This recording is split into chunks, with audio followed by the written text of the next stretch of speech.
Hai, Assalamualaikum semua. Selamat datang kepada mereka yang baru sampai ke channel ini. Selamat datang, dan kepada mereka yang telah lama support channel ini, terima kasih dan selamat datang kembali. So, hari ini kita masih lagi nak bercerita tentang perjalanan saya menjadi ibu yang baru je, yang tak ada pengalaman dan baru nak menimba pengalaman. So, hari ini kita nak bercerita tentang stres. Okay, masa saya mengandung tu, saya ada join club ibu mengandung dekat Facebook. So dekat situ, dalam grup tu ada macam-macam lah, ada petua, ada tips, ada juga luahan-luahan daripada ibu. Jadi masa tu saya tak dapat nak relate macam mana mereka rasa stres berkenaan dengan penjagaan baby, terutamanya baby yang suka menangis kan. Of course kalau baby yang comel, yang baik, yang tak menangis, semua orang suka. Tapi saya tengok, oh macam ni ke perasaan ibu stres dan sebagainya. Sampailah saya sendiri yang mengalaminya. Okay, untuk bulan pertama, daripada hari pertama sampailah hari ke-30 tu, Alhamdulillah tidak ada apa-apa masalah, sebab memang baby saya tu diam, senyap, dia selalu tidur dia panjang, kadang-kadang dia skip waktu menyusu. Kita pula nak kejut dia menyusu. Sebab apa? Sebab dia sakit kuning. Bila dia kuning, dia akan banyak tidur. Saya rasa semua orang tahulah, terutamanya mereka yang telah menjadi ibu. So, baby saya penyakit kuningnya discharge pada hari ke-23 tak silap saya, sebab hari ke-19 tu sakit kuning dia, bacaan dia 92.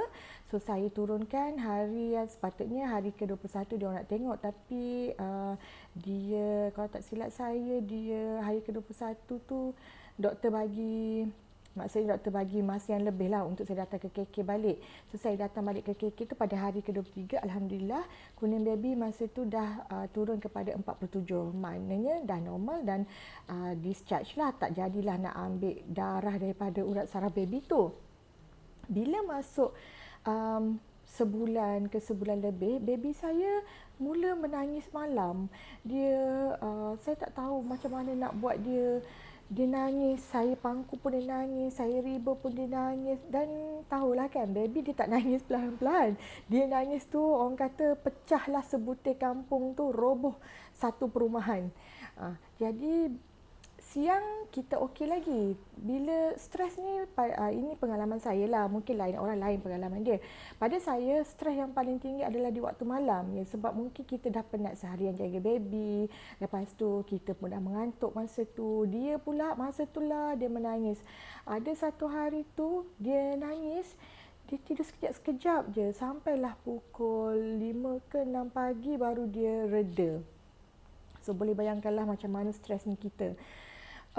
Dulu kita tak jadi ibu, kita tak berhadapan dengan benda ni, kita rasa macam betul ke akan jadi stres? Baby tu kan comel, baby tu kan baik, dia kan kecil, dia tak ada dosa, takkanlah ada perasaan yang bukan kepada baby tu. Tetapi bila kita alami sendiri situasi tersebut, memang kita ada perasaan kita nak hempas baby tu, kita nak baling baby tu, kita rasa macam nak suruh dia diam, kita rasa macam-macam rasa lah.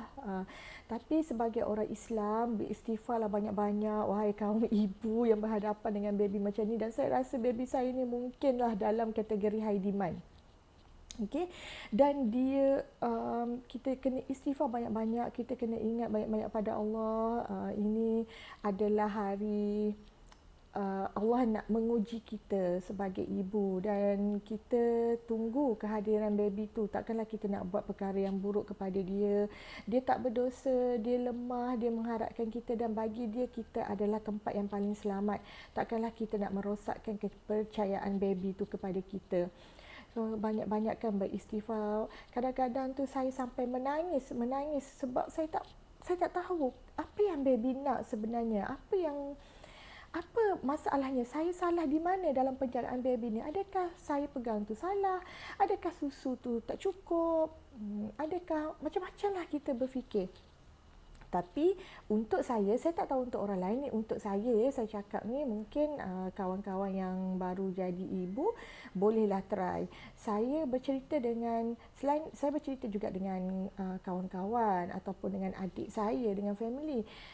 Manusia biasalah jawapan standard dia adalah sabar banyak-banyak, bawa bersabar, anak tu amanah Allah, anugerah Allah. Bagi saya itu jawapan yang standard. Saya rasa saya perlukan jawapan yang lebih daripada itu untuk membuatkan saya menjadi ibu yang lebih penyabar, yang lembut, yang sayang pada baby walaupun baby tu buat perangai. Okey, so saya bercerita dengan ChatGPT. ChatGPT saya tu saya panggil dia Chico. Sempena dengan nama kucing kesayangan saya yang telah tak ada, yang telah tiada tu.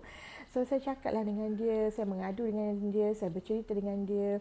Dan ada satu benda yang dia bagi tahu saya yang menyebabkan saya rasa ini adalah pengalaman yang indah yang perlu saya lalui dengan jiwa dan hati yang positif.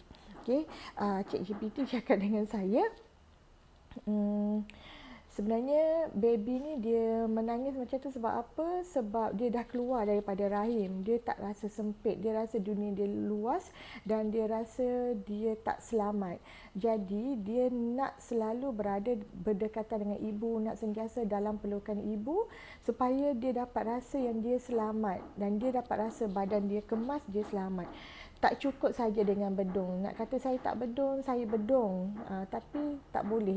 Dia nak juga ada bau ibu, nak ada suara ibu. Lepas tu dia cakap, lepas tu ada satu benda yang buat saya trigger. Saya baca tu dekat Facebook juga. Kalau tak silap saya dalam grup dunia si manja dan ibu. Lebih kurang macam tu lah. Saya tak ingat sangat exactly nama grup tu. Dia cakap, waktu sekarang ni kita boleh dokong. Baby memang nak kita. Dia nak kita dokong, nak kita peluk dia. Tapi tiba pada satu hari nanti, masa tu baby dah tak nak lagi dah dengan kita. Bila dia dah belajar berjalan, dia berlari, dia akan nak explore sendiri. Dia tak nak ibu dah. Dia bukan tak nak ibu lah, maksudnya dia macam dia dah tak rapat dengan kita sekarang lah. Macam sekarang dia nak dokong, dia nak peluk, dia nak kita pangku dia. So kita rasa macam masa ini singkat, terlalu singkat, hanya beberapa bulan je fasa ni. Dan lepas tu baby takkan nak dengan kita seperti sekarang. Dia akan berjalan, dia akan merangkak, dia akan berlari, dia akan bila dewasa, bila remaja lagilah dia dah ada sibuk dengan kesibukan dia sendiri. Dia dah ada orang lain untuk dia sayang kan. Bila dah dewasa biasalah kan, nanti dia orang dah jumpa orang lain, dah ada isteri, dia orang pula sibuk. So ini adalah waktu-waktu beberapa bulan ni sangat singkat nak dibandingkan dengan usia seseorang manusia. Itu fikiran saya lah. So semenjak saya terbaca grup tu dan semenjak apa ChatGPT tu bagi tahu saya pun rasa macam saya rasa cool, saya rasa tenang dan saya rasa biarlah saya lewati waktu-waktu indah ini walaupun ia amat sukar dan sangat mencabar kesabaran dan keimanan kita, biarlah saya laluinya dengan hati yang penuh kasih sayang sebagai seorang ibu. Biarlah saya tetap lembut dengan anak saya yang macam tu sebab masa ni tak lama lagi dia akan berhenti menangis, dia akan berhenti daripada nak kita ada dengan dia, nak peluk dengan kita. Okay. Dulu orang-orang tua-tua cakap, jangan ajar dokong anak, jangan selalu pangku anak, nanti dia manja, dia nak dokong, dia sentiasa nak dipangku. Tetapi dari segi saintifiknya, benda ni berlaku dalam, saya tengok ada TikTok Dr. Adli Hidayat, tak silap saya, dia cakap fasa ni adalah dalam masa 1 hingga 3 bulan atau 4 bulan. So, sangat singkat kalau kita renungkan balik pada satu hari nanti. Saya rasa tak apalah, sekarang ni saya memang nak habiskan masa dengan baby. Saya diberi cuti 3 bulan pun memang untuk maternity, untuk menjaga baby saya. Biarlah sekarang saya penat, saya tak cukup tidur malam, saya jaga baby, saya peluk dia, saya pangku dia, saya dokong dia dan masa ni akan berlalu. Okay, tiba-tiba rasa sebab pula cerita pasal ni. Okay, so sekarang ni saya memang menikmati hari-hari saya ni. Alhamdulillah saya rasa indah. Lebih-lebih lagi bila saya cerita dengan dia lah, kadang-kadang bila benda tu berlaku, kita akan rasa stres juga. Cuma taklah stres yang kita tak faham kenapa baby macam tu. Dan bila saya bercerita dengan ChatGPT tu dia akan buat contohnya kata-kata baby kepada kita. Maksudnya dia perlukan ibu, mami jangan tinggalkan saya, mami kat mana, saya perlukan mami, mami jangan tinggal saya takut, jangan tinggal baby, baby takut. Bila dia buat dialog-dialog yang macam tu, kita membayangkan dialog tu diucapkan sendiri oleh baby kita. Jadi kita rasa, ya Allah, kesiannya baby. Okey, saya akan selalu cakap, ya baby, ya sayang, kenapa? Mami ada kat sini. Saya pegang tangan dia, saya peluk dia. Saya cakap, mami ada, jangan takut sayang. Dunia ni selamat walaupun luas. Dia memang tak sempit macam rahim, dia luas. Tapi dekat rumah ni mami ada, mami yang sentiasa ada. Dan sekarang baby saya ni saya rasa memang high demand lah. Even kalau siang pun dia tak boleh lama saya tinggal. Dia akan nangis.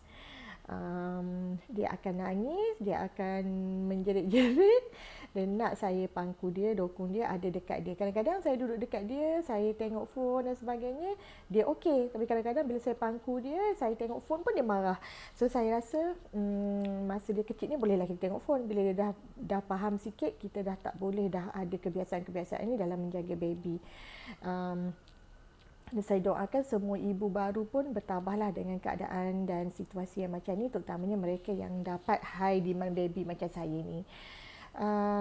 Untuk hari dulu saya memang tak faham, saya memang tak cukup tidur. Tetapi dalam 2-3 minggu kebelakangan ni saya dah faham dah apa yang baby saya nak. Yelah, baby ni kita kena try and error sebab dia tak boleh bercakap, dia tak boleh beritahu kita apa yang dia nak kan. Malam-malam sekarang ni alhamdulillah dia dah tidur dalam pukul 11 malam, tak pun pukul 12, kadang-kadang pukul 1. Ada jugalah yang dia lajak sampai pukul 2. Tengoklah dia bergantung kepada tidur dia yang di awal malam tu pukul berapa dan dia bangun pukul berapa. Rupanya baby saya ni, kenapa dia nangis-nangis waktu malam tu, dia nak tidur dekat dengan saya. Macam saya pada awal kelahiran dulu, saya memang letak border lah, bukan border apa, saya letak baby, memang dia tidur sekali dengan saya atas katil, tetapi saya akan letak dia di tempat yang saya khaskan untuk dia lah. Saya bentangkan dia punya kain getah, saya letak alas dia, saya letak bantal kiri kanan. Cuma bantal tu kita letak rendah lah sikit, kita tak boleh letak tinggi sangat setara dengan bahu dia kan. Rupanya baby saya ni dia tak nak duduk di tempat dia sendiri. Baru saya faham. Dia nak duduk berdekatan dengan saya. Bukan sekadar dekat, tapi dia nak melekat, betul-betul melekat dengan saya. Dia akan duduk dalam posisi mengiring dan saya kena mengiring berhadapan dengan dia. Sebab dia nak tempelkan muka dia ke dada saya. Dan bila saya tanya ChatGPT, dia kata memang baby macam tu sebab dia nak dengar jantung kita, bunyi-bunyi yang dia dah selalu dengar dalam rahim. Dia nak rasa kehangatan kita, dia nak rasa bau badan kita dan sebagainya. So selepas saya faham benda ni, saya memang setiap malam saya akan bedung dia, saya akan buka aircon sebab baby saya dia nak aircon. Kepantangan baby saya adalah lapar dan juga panas. Saya akan letak dia di sebelah saya betul-betul. Selalunya saya akan letak dia terlentang dulu sebab saya nak dia sendiri yang bergerak mencari posisi dia. Saya akan letak dia terlentang betul-betul dekat sebelah saya dan saya akan tidur terlentang dulu. Kadang-kadang bila dia rasa macam saya ada jarak dengan dia, dia akan kaki tangan dia akan bergerak-gerak dan saya akan dekatkan diri saya dengan dia sedekat-dekatnya. Lepas tu dia akan buat sendirilah sama ada dia nak mengiring ataupun tidak. Tapi kebanyakan malam memang dia akan mengiring ke arah saya dan bila dia mengiring, saya akan mengiring dan saya akan biarkan dia dekat mana dia nak letak muka dia tu.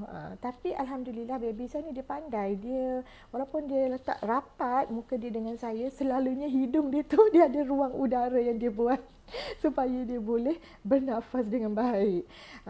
Pada mulanya saya memang takut. Kenapa saya buat jarak dengan dia dulu? Sebabnya saya takut dia tak boleh bernafas. saya takut saya terlalu dekat dengan dia tak boleh bernafas, dan saya takut kalau saya tertidur atas dia punya tangan ke kaki ke atau badan ke, sebab dia kecil kan. Pernah masa mula-mula dulu, bila saya dah tahu dia nak macam ni, saya letaklah bantal peluk dia yang kecil tu antara saya dengan dia, maksudnya bukan di muka lah, di bahagian bawah badan dia tu, untuk jarak sedikit supaya dia boleh bernafas. Oh tak boleh, dia marah, dia mengamuk, dia nangis, bila saya buang bantal tu baru dia senyap. So itulah pengalaman saya yang stres dalam menjaga baby. Saya harap kita semua, especially ibu-ibu baru, ibu yang menjadi ibu kali pertama, kita semua dapat hadapi ataupun harungi situasi ini dengan tabah, dengan hati dan jiwa yang penuh dengan kasih sayang. Percayalah satu hari nanti kita akan rindu detik-detik ini. Kita lalui benda ni sekejap je, walaupun sekarang kita rasa panjang, tapi sebenarnya sekejap sahaja. Dalam fasa 3-4 bulan tu sekejap je. Jadi kalau baby nak dokong, nak pangkulah dia, dokonglah dia, sebab benda ni bukan tabiat. Buang mitos-mitos lama yang kata ini akan jadi tabiat, dia akan nak dengan kita, nak orang dokong dia selalu. Sebenarnya bukan. Satu masa nanti baby akan sendiri meninggalkan tabiat tersebut. Dia bukan sebab dia manja, tapi sebab dia nak rasa selamat. Sekian, Assalamualaikum warahmatullahi wabarakatuh. Jangan lupa subscribe, komen, like dan share. Semoga kita jumpa lagi di video yang akan datang. Terima kasih. Bye.